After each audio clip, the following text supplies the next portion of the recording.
जब शादी हुई तो यहाँ पे इनकी ऑलरेडी रखेल थी। जो बड़ी बेटी सीलू थी उसकी सहेली थी। मेरी एक बेटी हुई, मुझे रात दिन ये मारते थे, मेरा हाथ तोड़ दिए, इतना मारते थे। होटल में महिलाओं को लेके जाते थे और ये सीलू की सहेली को सुरभि और कई महिलाएं थी एक बगल में, तो ये उनको गाड़ियों में बैठाल के होटल ले जाते थे। सीलू बता रही थी कि चौरसिया इंदू मंजू को पापा रखते थे, इसलिए मेरी मम्मी जहर खा के मर गई। उनका बड़ा लड़का मेरे साथ बहुत अत्याचार करता था। वो लड़का भी इनका तलवार लेके आया। कम से कम अरबों रुपए की संपत्ति है, सब लड़के के नाम, दामाद के नाम, बहू के नाम और बेटी के नाम, सीलू के नाम, सौरभ के नाम। और मारते बहुत थे, बहुत मारता था, चप्पल जूता से और घूसा और सर पटकता था मेरे, ऐसे मारता था। तब शादी मेरी 5 लाख पे हुई थी, उस समय सन 2000 की बात है। अच्छा, 5 लाख रुपए आप लोगों ने दहेज दिया? पूरा खर्च हुआ था। अरे उसको जाने दो, मुख्यमंत्री के यहाँ जाए, प्रधानमंत्री के यहाँ जाए, सुप्रीम कोर्ट चली जाए, साली को कुछ नहीं देंगे। नमस्कार, बदलेगा भारत देख रहे हैं आप। इस वक्त उत्तर प्रदेश ही नहीं पूरे देश में पीसीएस ऑफिसर ज्योति मौर्य और आलोक मौर्य का प्रकरण छाया हुआ है। आज कोर्ट में हम लोग हैं, आज उनकी पेशी थी और लेकिन ना तो ज्योति मौर्य आई ना ही आलोक मौर्य आए और 22 सितंबर की डेट पड़ चुकी है। हम लोग बाहर ही थे, वहीं पे हमारी मुलाकात एक महिला से हो गई और जिस तरह की एक अवधारणा लोग बना रहे थे कि पत्नियाँ जैसे जब किसी जॉब में चली जा रही हैं, अच्छी नौकरी हासिल कर ले रही हैं तो वो अपने पतियों को छोड़ दे रही हैं। तो ये महिला मिली हैं, इन्होंने बताया कि इनके पति एडीएम थे और रिटायर हो चुके हैं और जब वो एडीएम बनने के बाद उन्होंने छोड़ा था आपको या पहले से एडीएम थे? नहीं, एडीएम जब मेरे सगे बहनों, हम लोग 5 मतलब नहीं, एडीएम आपकी शादी से पहले थे या बाद? नहीं, एसडीएम थे तब। हाँ, यहाँ भी सुराव, यहाँ भी रहे, सुराव में भी रहे रामचंद्र सिंह। सन 2000 में मेरी शादी हुई थी, तब उनकी बड़ी बेटी हमसे उम्र में 2 साल बड़ी थी। मेरे पिता नहीं थे और हम 8 बेटी 2 साल बड़ी थी? मेरे हस्बैंड की, रामचंद्र। अच्छा, जो एडीएम साहब थे उनके पहले थे। हाँ, एक सौरभ। हाँ, वो 22 साल हमसे बड़े भी थे। सगे बहनों जो उमा खान जिनके साथ पढ़ते थे। तो हम लोग यहाँ पहली पत्नी का क्या हुआ? वो भी सल्फास खा के खत्म हो गई थी। तो ये सब जानने के बाद भी आपने शादी कर लिया? हम तब, मेरे पिता नहीं थे, मेरे भाइयों ने की। हमें शादी के बारे में कुछ भी नहीं, मेरे चाचा लोग नहीं कह रहे थे मत करो शादी, तो कह रहे थे, मेरा सगा बहनों कहे नहीं भैया एसडीएम है, कर दो, बहुत आराम रहेगी। तब शादी मेरी 5 लाख पे हुई थी, उस समय सन 2000 की बात है। अच्छा, 5 लाख रुपए आप लोगों ने दहेज दिया? पूरा खर्च हुआ था, पूछा। अच्छा, पूरा खर्च। तिलक पे चांदी के सिक्का, कटोरी चढ़ा गए थे, सब किया था यहाँ प्रयागराज में। अच्छा। और शादी कब हुई आपकी? सन 2000 में। 2000। हाँ, और बहुत कितना साल रही आप साथ में? साथ में तो कभी नहीं रखते थे। यहाँ हम अपने सास ससुर के साथ और सौरभ सिमी सीलू के साथ 5 साल रहे, उनके बच्चों के साथ। मतलब 2 महीने में आते थे और 1 महीने में। तो इनकी लड़की बताती थी, जब हम शादी करके आए थे तब भी ये अपनी बड़ी लड़की सीलू जो है उसकी सहेली के मतलब संबंध थे इनके। जो बड़ी लड़की थी उसके साथ वो यहाँ पे परमानेंट घर में रहती थी जब हम शादी करके आए। जब मेरे चाचा मना किए, हम लोग भी बहुत रो रहे थे कि भैया हम नहीं शादी करेंगे, तो सर्वेश भैया बोले नहीं, कर लो बिटिया, आराम रहेगी। हम लोग उस समय अपने मैके बोल नहीं पाते थे, ना कभी हम लोग निकल पाते थे ना तो हम कभी खड़े हो पाते थे अपने भाई बहनों के सामने। जब शादी हुई तो यहाँ पे इनकी ऑलरेडी रखेल थी। जो बड़ी बेटी सीलू थी उसकी सहेली थी और उनकी सहेली सीलू बता रही थी कि चौरसिया इंदू मंजू को पापा रखते थे, इसलिए मेरी मम्मी जहर खा के मर गई। उनका बड़ा लड़का मेरे साथ बहुत अत्याचार करता था। हम यहाँ आए तो सबके कपड़ा धुलते थे, नौकर छुड़ा दिए थे लोग, नौकरानी हटा दिए थे और झाड़ू पोछा करवाते थे, खाना बनवाते थे, सब करवाते थे। फिर मेरी एक बेटी हुई, मुझे रात दिन ये मारते थे, मेरा हाथ तोड़ दिए, इतना मारते थे। लेकिन जब हाथ तोड़ा उन्होंने, हाँ, कोई पुलिस में कंप्लेंट दर्ज कराया? नहीं, तब को हम यहाँ की सड़कें नहीं जानते थे इलाहाबाद प्रयागराज की। तो हमारे डीएम साहब थे, आर्यन त्रिपाठी डीएम साहब। घर के लोगों को नहीं बताया आपने? नहीं बताया भैया, आते थे, बहुत समझौता कराते थे, फिर कहते थे बेटिया आप तुम्हारी ज़िंदगी बर्बाद हो गई, हम क्या कर सकते, मतलब वो भी रोते थे। लेकिन परिवार में कभी ऐसा नहीं हुआ कि बेटियां बैक हो जाएं या कहीं दूसरी शादी कर लें या अपना चरित्र खराब करें, ऐसा कभी कुछ नहीं था। मतलब ऐसा पूरे खानदान में नहीं था भैया। उसी को लेके हमने अपनी पूरी शादी, अब तो मेरी बेटी 20 साल की हो गई। कितने बच्चे हैं? 2 बच्चे, एक बेटा बेटी। मेरे हस्बैंड खर्चा दे रहे हैं बच्चों का।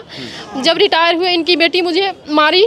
हाँ, और जब देखो तब वाली पत्नी की बेटी मारी है। हाँ, और लड़का भी इनका तलवार लेके आया। कम से कम अरबों रुपए की संपत्ति है, सब लड़के के नाम, दामाद के नाम, बहू के नाम और बेटी के नाम, सीलू के नाम, सौरभ के नाम अपना। और सौरभ को हम भाई जैसा मानते थे, हाथ में खाना, हाथ में कपड़ा देते थे। वो मुझ पर गंदी नज़र डाला है सन 2017 में। 17 में उसने मेरे ऊपर, मुझे गंदी नज़र से देखता था। अपने दोस्त से उसने 2 डंडा मरवाया, जो तिवारी था, बगल में रहता है प्रकाश तिवारी, उससे। और जबकि मेरी एसपी मैम थी और दीदी लोग थी, अंजलि दीदी थी और मेरी गुड़िया भाभी लोग थी। मेरी बताया नहीं किसी को? बताया हमने। तो एक बार तो मीडिया प्रेस हुआ था सन 2011 में, जब अखिलेश भैया की सरकार थी, तब अखिलेश भैया ऊपर तक मामला गया था तो संज्ञान में आया था, तब इन्होंने फिर मुझे रखा। बनारस में भाभी थी, साधना भाभी, वो हमको ले गई थी और मारते बहुत थे, बहुत मारता था, चप्पल जूता से और घूसा और सर पटकता था मेरे, ऐसे मारता था, हाथ तो तोड़ दिया। ये मारपीट के दौरान किसी भी वक्त आपने कहीं शिकायत नहीं किया है? पिंकी जोबल मैम, उन्होंने समझाया, फिर इन्होंने हमको साथ लखनऊ रखा थोड़े दिन, फिर ये लखनऊ से ट्रांसफ़र करा के फिर ये फतेहपुर चले गए और फिर साथ नहीं, फिर जब इन्होंने मुझे एक बार छोड़ दिया साल भर के लिए, तो हमने अपना सारे ज्वेलरी बेच ली थी उस समय अपने बच्चों को पालने के लिए। फिर साधना, फिर मीडिया प्रेस हुआ तो ये मुझे लेके गए बनारस ले गए, फिर बनारस से इन्होंने फिर फतेहपुर में ट्रांसफ़र करवा लिया एडीएम पर। आप यहाँ पे क्यों हैं? यहाँ पे मेरा 125 चल रहा है, मुकदमा चल रहा है मेंटेनेंस का, तो उसमें मुझे 10,000 अभी बंधा है अंतरिम, बच्चों का ये दे रहे हैं। तो जब ये रिटायर हुए तो इन्होंने कहा कि मधु हम साथ रहेंगे, तो हमने कहा किस बात के लिए साथ अब हम रहेंगे, जब हमने पूरी ज़िंदगी अपनी ऐसे गुजार दी है तो हम क्यों रहें। और मेरठ में भी दोनों बच्चों कसम खा के कह रहे हैं, ये होटल में महिलाओं को लेके जाते थे और ये सीलू की सहेली को सुरभि और कई महिलाएं थी एक बगल में, तो ये उनको गाड़ियों में बैठाल के होटल ले जाते थे। मेरे सामने काम वाली थी नेपालीन लड़की, उसका भी इन्होंने उसके साथ गलत करना चाहा। एक गुड्डी सामने थी, उसको भी ये रखते थे शादी के पहले, जब हम आए तब हमने उसको निकाला, उसकी बेटी लेटी थी, उसके साथ इन्होंने गलत करने की कोशिश करी। और नाम क्या है महोदय का? रामचंद्र सिंह, और उनका लड़का जो सौरभ है, ये कहाँ के रहने वाले हैं? ये यहीं रहते हैं सब लोग, प्रयागराज चित्रकूट के रहने वाले हैं। अच्छा। चित्रकूट के हैं। और तो भैया फिर हमने थोड़ा समाज में उतरे, मेरी जो सहेली उर्मिला है दीदी लोग, तो उन्होंने मुझे समाज में थोड़ा उतारा, तो हमने एक अपना निर्दल चुनाव मेरी बहनों ने भरवाया था, निर्दल चुनाव लड़ा, तब से हमें ताकत आने लगी। मेरी बहनें ही मेरी ताकत है भैया, और मेरा चरित्र ही मेरा गुरूर है। Very good. बस। तो ये आपके वकील साहब हैं? जी हाँ। क्या सर हो रहा है? क्या नाम है हमारा? ठीक है, इनका 125 का मामला चल रहा है, आज अभी कोर्ट में देखते हैं क्या होता है, जैसा होता है फिर बताते हैं हम, ठीक है। और बाकी ये प्रताड़ित महिला है, इन्होंने जो अपनी बात रखी, हम चाहते हैं आपके प्रेस के माध्यम से ये उजागर हो कि ऐसे ऐसे चरित्रहीन ऑफिसर हैं जो रिटायर होने के बाद भी इतना प्रताड़ित कर रहे हैं, मार रहे हैं, ये कर रहे हैं, और उनको खर्चा नहीं दे रहे, ना इनके नाम कोई रजिस्ट्री कर रहे हैं। घर मेरे नाम नहीं है, घर इनके नाम, मंजू के नाम घर है, मैं अरविंद चौरसियार एक इनके यहाँ रहती थी, तो उसी के नाम घर है, हम उसमें रह रहे हैं। ऊपर मतलब हमने रखा है कि एक किराएदार रह रही हैं, तो हम उससे हमें 7-8 मिलता है, तो बिजली का बिल नहीं देते, वो हमें देना पड़ता है, मोटर जल जाता, वो सब देना पड़ता है। जबकि इनकी अभी प्रॉपर्टी समझ लीजिए, साल में अभी बगल में इन्होंने 30-40 करोड़ की संपत्ति खरीदी, कहीं सिविल लाइन्स कहीं खरीदते रहते हैं, सब खरीदते रहते हैं, लेकिन हमें नहीं देने के लिए है। हाँ, कुछ भी नहीं, यहाँ तक कि मेरे नाम कुछ भी नहीं, एक खाता तक नहीं खुला। 40 करोड़ की संपत्ति, आप क्या बोल रहे हैं? आपको समझ में आ रहा है?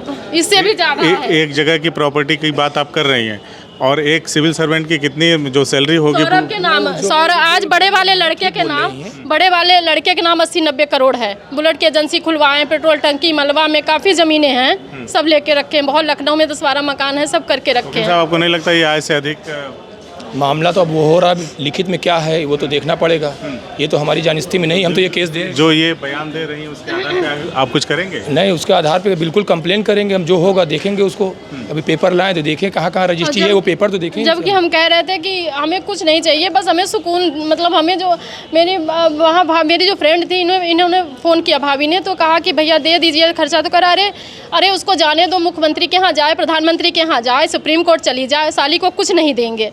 हाँ। अच्छा, देखिए आपकी जो बातें हैं सारी बातें ठीक है, जैसे अभी कोर्ट में ज्योति मौर्य, आलोक मौर्य का चल ही रहा है। ज्योति मौर्य अपने पॉइंट ऑफ व्यू से कह रहे हैं कि हम सही हैं, आलोक कह रहे हैं हम सही हैं, आप अपनी बात रख रही हैं, उनकी बात कोई कर नहीं रहा है, तो कैसे मान लें जितनी सारी बातें गिना रही हैं वो सब सत्य है? जी भैया, उससे पहले आप पिछली साल देखिए, एक IAS 2 साल पहले IAS की वाइफ ने जहर फांसी लगा, रिवॉल्वर से गोली मार ली थी, आत्महत्या कर ली थी। और एक हमारे फतेहपुर की घटना है, जब हम थे उससे 1 साल पहले की, तो उनके हस्बैंड, देखिए वो सब बातें अलग की हैं, ठीक है, दूसरी बातों को करके कोई फ़ायदा नहीं, क्योंकि आपने कहीं एक सिंगल कंप्लेंट कहीं भी लॉन्च नहीं कराई, कहीं पे आपने शिकायत कहाँ पे? कर्नलगंज थाने में हमारी कई हैं, कर्नलगंज थाने में। हाँ, पहले कि मैंने यहाँ के रास्तों को नहीं देखा है। जब शादी हुई थी तो मैंने कोई रास्ता नहीं देखा था। फिर सन 2017-18 मेरे पास है, प्रूफ भी है, तब हमने कर्नलगंज थाने में कराई थी। लेकिन जब भी हस्बैंड ने उत्पीड़न किया तो हम अपनी DM ma'am Pinky Jowel ma'am, Aryan Tripathi DM, Rakesh DM sir और मिर्ज़ापुर वाले डीएम साहब से शिकायत की हमने। अभय डीएम सर थे, उनसे भी हमने शिकायत करी थी। हाँ, किया है, ठीक है। चलिए ठीक है। देखिए हम लोग कोर्ट में थे, प्रयागराज कोर्ट में, और यहाँ पे ज्योति मौर्य, आलोक मौर्य की आज पेशी होनी थी, लेकिन वो आए नहीं। वहाँ पे एक महिला मिल गई और उन्होंने कहा कि मुझे मेरे पति जो एडीएम से रिटायर्ड हैं, जब वो एसडीएम थे या फिर एडीएम बने तो उन्होंने मुझे बहुत प्रताड़ित किया। इन्होंने अपनी बहुत सारी आप बीती सुनाई। अब कितना सच है ये तो ये जाने, और क्योंकि दूसरा पक्ष यहाँ पे नहीं है तो हम उसके बारे में क्या ही कहें। बहरहाल आप देखिए कि हमारा समाज किस तरह से विकृत हो चुका है। तरह तरह की घटनाएं हो रही हैं। एक ही छत के नीचे दो लोगों का आज सुनवाई होना था। एक पत्नी से पीड़ित है तो एक पति से पीड़ित है। आप क्या सोचते हैं? इस पूरी बातचीत पर हमें कमेंट करके ज़रूर बताएं। धन्यवाद।